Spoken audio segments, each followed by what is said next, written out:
ਅੱਛਾ ਜੀ, ਅੱਜ ਕ੍ਰੇਨ ਓਪਰੇਟਰ ਹਾਜ਼ਰੀ ਲਗਵਾਓ। ਦੱਸੋ ਜੀ, ਕ੍ਰੇਨ ਓਪਰੇਟਰ ਵਾਸਤੇ ਕਿਹੜੀ ਕਿਹੜੀ ਕੁਆਲਿਟੀ ਹੋਣੀ ਚਾਹੀਦੀ ਹੈ, ਕਿਹੜੇ ਕਿਹੜੇ ਤਰੀਕੇ ਨੇ ਜਿਹਦੇ ਤਰੀਕੇ ਨਾਲ ਜਿਹੜਾ ਨਾ ਕ੍ਰੇਨ ਓਪਰੇਟਰ ਇੱਕ ਅੱਛਾ ਯਾਨੀ ਨਜ਼ਰ ਆਉਂਦਾ ਕਿ ਵਾਕਈ ਪ੍ਰੋਫੈਸ਼ਨਲ ਹੈ।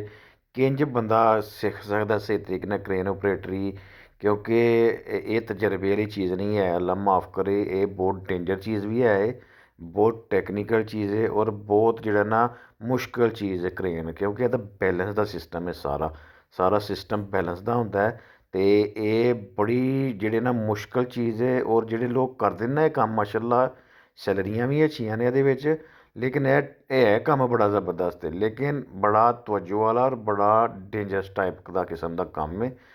ਕ੍ਰੇਨ ਓਪਰੇਟਰ ਜਿਹਦੇ ਹੁੰਦੇ ਪੂਰੇ ਹੈ ਕੰਟੂਟੇ ਹੀ ਨੇ, ਜਿੰਝ ਸਾਡੇ ਡਰਾਈਵਰ ਪਾਕਿਸਤਾਨੀ ਜਿਹੜਾ ਨਾ ਕੰਟੂਟੇ ਹੀ ਹੁੰਦੇ ਨੇ ਨਾ, ਹਰ ਪਾਸੇ ਨੂੰ ਮੂੰਹ ਕਰ ਲੈਂਦੇ ਨੇ।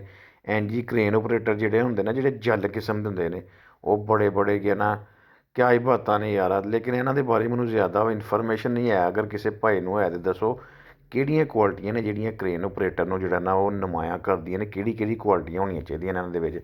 ਸਬਰ ਤੇ ਹੋਣਾ ਚਾਹੀਦਾ, ਕਿਉਂਕਿ ਮੈਂ ਇੱਕ ਚੀਜ਼ ਜਾਣਦਾ, ਜਿਹੜੇ ਓਪਰੇਟਰ ਦੇ ਵਿੱਚ ਸਬਰ ਨਹੀਂ ਹੈ ਨਾ, ਉਹ ਕਾਮਯਾਬ ਨਹੀਂ ਹੈ। ਇਹ ਕੰਮ ਹੀ ਸਬਰ ਦਾ, ਨਬਜ਼ ਦਾ ਅਤੇ ਗੱਲਾਂ ਬਾਤਾਂ ਨੇ। ਬਸ ਦੱਸੋ ਮੈਨੂੰ ਫਿਰ ਹੁਣ, ਦੱਸਣਾ ਜੇ ਕਮੈਂਟਸ ਦੇ ਵਿੱਚ ਹੈ ਅੱਛਾ ਕ੍ਰੇਨ ਓਪਰੇਟਰ ਕਿੱਦਾਂ ਹੁੰਦਾ ਹੈ।